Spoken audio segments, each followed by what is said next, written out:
Hi there. So I am here to talk to you about my newest commander deck.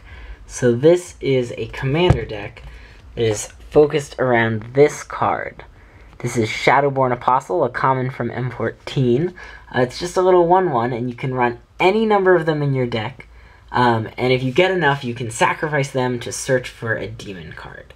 So this deck is all about abusing this mechanic as much as you can. So obviously Shadowborn Apostle isn't legendary, so she's not our commander. In charge we have Teysa, Orzhov, Scion, who I think is the perfect commander for a Shadowborn Apostle deck. When you're sacrificing your Apostles, she gets you spirits, and she also uses those spirits to exile your opponent's things. So you have plenty of removal with Teysa, and you also have a lot of spirits, and those can help you out a lot. So I think Teysa is perfect for the job. So you can have any number of Shadowborn Apostles. My deck has 29 of them. I like having somewhere around 30. That gives you enough that you can consistently draw 6, but you really don't get stuck with only Shadowborn Apostles because you need some other cards to win too.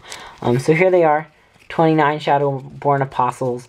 A huge shout out to my friends, my brothers, people who play at my local game store for helping me amass this collection. This deck would be nothing without this huge collection of Shadowborn Apostles, so thanks a lot. Anyway, so obviously with Shadowborn Apostles, we need to be searching out some demons. So let's talk about the demons. This is the best demon in the deck, Runescarred Demon. He lets you tutor a card, he gets you whatever you need. He really enables the deck to get going. Harvester of Souls is also good. Whenever something dies, you draw a card. A lot of Shadowborn Apostles will be dying, so you'll be drawing a lot of cards when he hits the field. Mirror Entity is a demon, because it's a changeling, and you can pay X to make all your creatures into XXs until end of turn, which is just phenomenal. If you use Teysa and get a lot of spirits into play, Mirror Entity will make those spirits enormous and allow you to swing and win the game really quickly. And that's actually it. So these are the only 3 demons in the deck. You would think that in a Shadowborn Apostle deck you would want a lot of demons, but it turns out I think 3 is the perfect number. Only having 3 demons, you don't draw them very often, which is good because they're pretty much dead cards if you draw them. You want to be able to tutor for them. And also, a lot of the other demons that are legal in EDH aren't that great. A lot of them are just things that attack for a lot, which isn't really what this deck is trying to do. Or they're things that help remove creatures, but Teysa will exile all your opponent's creatures, so you don't need to worry too much about that. So these are the 3 demons. So if you don't win by attacking with demons, how do you win? Well, you use Runescarred Demon and Harvester of Souls to get card advantage. And then you use these next 2 cards to get mana. So there are going to be a lot of recursion spells that I'll show you soon. So you keep recurring your Shadowborn Apostles and maybe your Runescarred Demon to get cards, and then you start getting some mana. So you have all this mana. You can get colored mana from Phyrexian Altar and colorless mana from Ashnod's Altar. They're both incredibly powerful spells. And then what do you do with this mana? Well, you keep casting recursion spells, and you keep getting a huge amount of spirits. And once you have this huge amount of spirits, you find these 2 cards. You find Coat of Arms, which makes your spirits huge, and you find Akroma's Memorial, which gives them all of these abilities, but most importantly, it gives them haste. So now you have all these spirits, they're really large, and they all have haste and evasion, so you can swing and probably take everyone out in one foul swoop.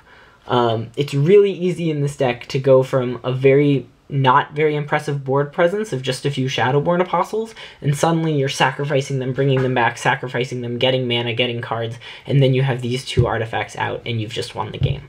So that's how this deck tries to win, and every other card in the deck is gonna be so that this gets a lot easier. So all the cards kind of help the deck do that.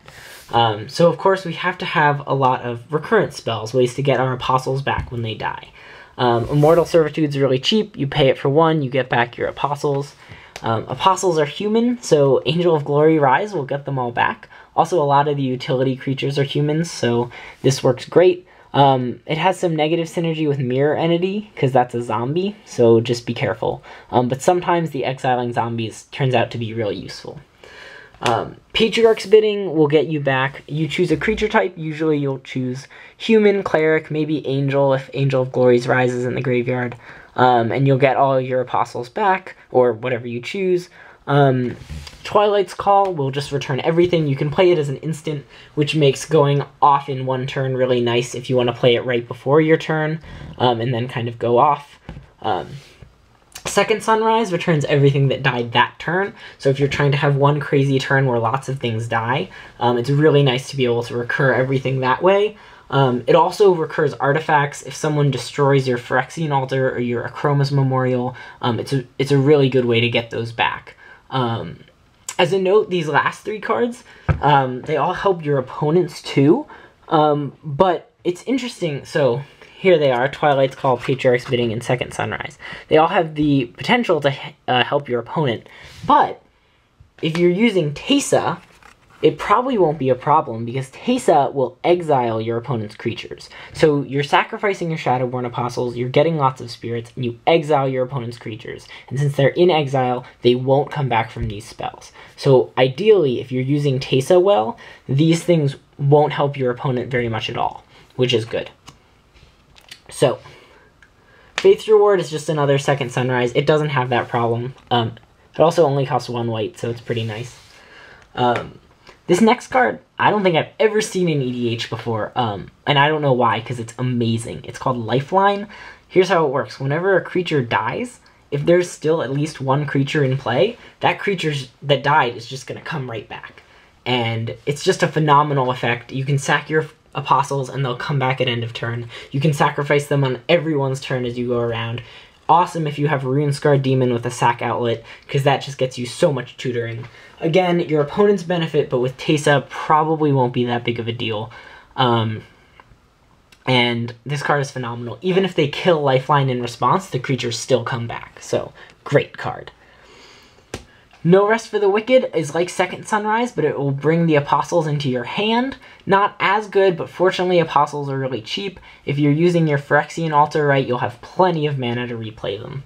So. And then this is a card that's very unique to Shadowborn Apostle decks. It's called Remembrance. So it says whenever a non-token creature dies, you can search your library for a creature with the same name and put it into your hand. It's perfect for this deck, because your apostles are dying, you sack 6, then you can search your library for 6 more apostles and put them into your hand. And then those other ones are still in your graveyard to be recurred. So it pretty much doubles your Shadowborn Apostles, which is perfect. So the next card, again unique to Shadowborn Apostle decks, is Thrumming Stone. It gives all your spells Ripple 4, which pretty much means once you've played one Shadowborn Apostle, you've played them all. Once you get out all your Shadowborn Apostles, it's very hard to lose. You can really quickly get that engine going with cards, mana, spirits, and a huge attack. So Thrumming Stone is very good in this deck. It's easily the most powerful card. If they don't have an answer, they're going to be in a lot of trouble. So next we have a lot of draw spells. We need to draw into 6 Shadowborn Apostles in order for this to work. And some mana, and some other things, so drawing cards is important. Phyrexian Arena is very consistent, great card. Dark Tutelage does it too. With so many 1-drops and lands, a lot of times you're not going to lose much life to Dark Tutelage. Sometimes it hits an Angel of Glory's Rise and you lose 7, which isn't ideal, but the card draw is good enough that it negates the life loss. Underworld Connections, not as good as Phyrexian Arena because it takes a land, but still very good. This card is amazing. Skull Clamp, you clamp your Shadowborn Apostles to draw 2 cards, then with Teysa in play, you get a Spirit, which you can clamp to draw 2 more cards. This is an insane amount of card draw. Probably one of the best enablers in the deck. Mentor of the Meek is a good reason to hold on to your Shadowborn Apostles. If you wait a little bit to play them, not only will it keep your opponent guessing, but you can also pay a little extra and draw some cards and keep getting more Shadowborn Apostles. Great card.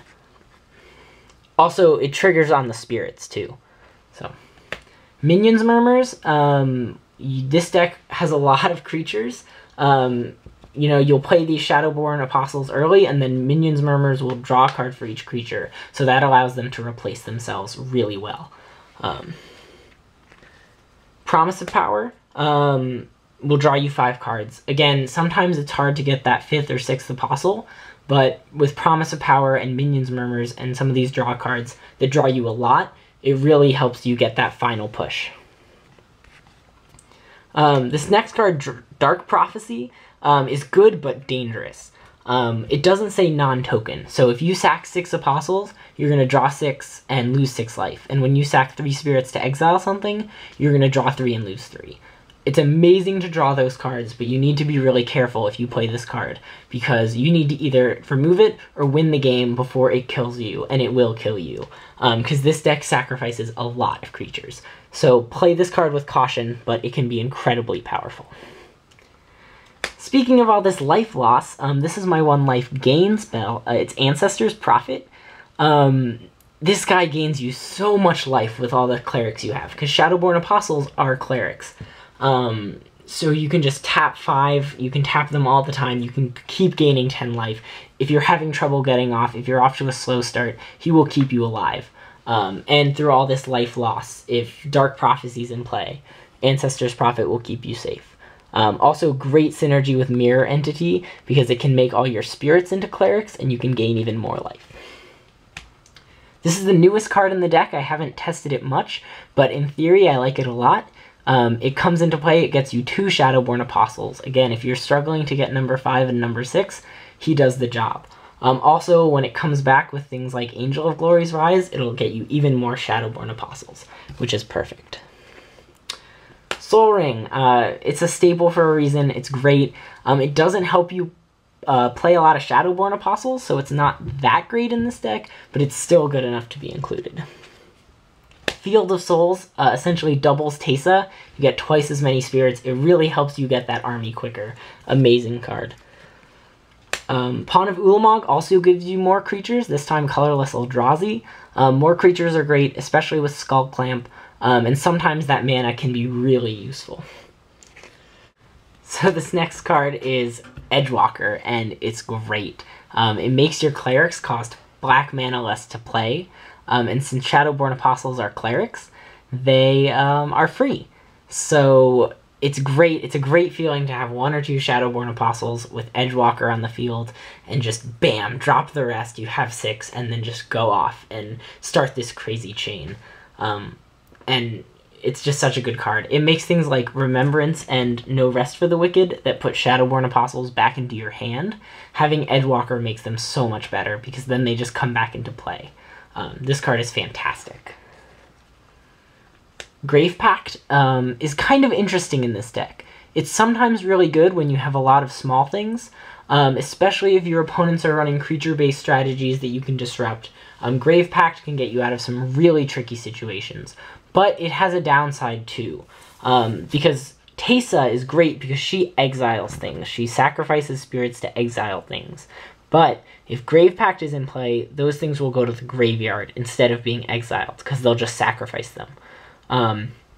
So with things like Twilight's Call and Second Sunrise, if Grave Pact is in play, those things are going to the graveyard instead of exile. So Grave Pact can be a bad card to play, but it really does help you out. Actually, it turns out that a lot of the decks that you'd have to worry about that are really scared of Grave Pact and will try to remove it, which will kind of help you too in the long run. So it's a risky card, but it is really helpful at most points of the game.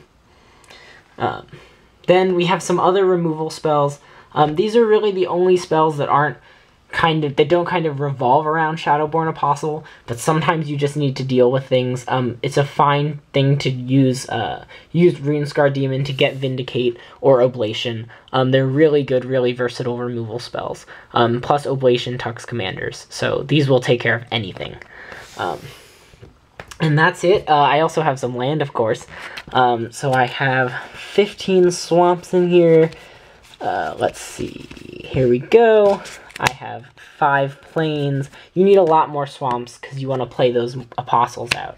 We have some non-basic lands. We have Command Tower, Godless Shrine, Isolated Chapel, Fetid Heath, Caves of Koilos, Tainted Field, Temple of Silence, Orzhov Guildgate, Terramorphic Expanse, and Evolving Wilds. All of those will help your color fixing. Secluded Steppe and Barrenmoor will cycle for you.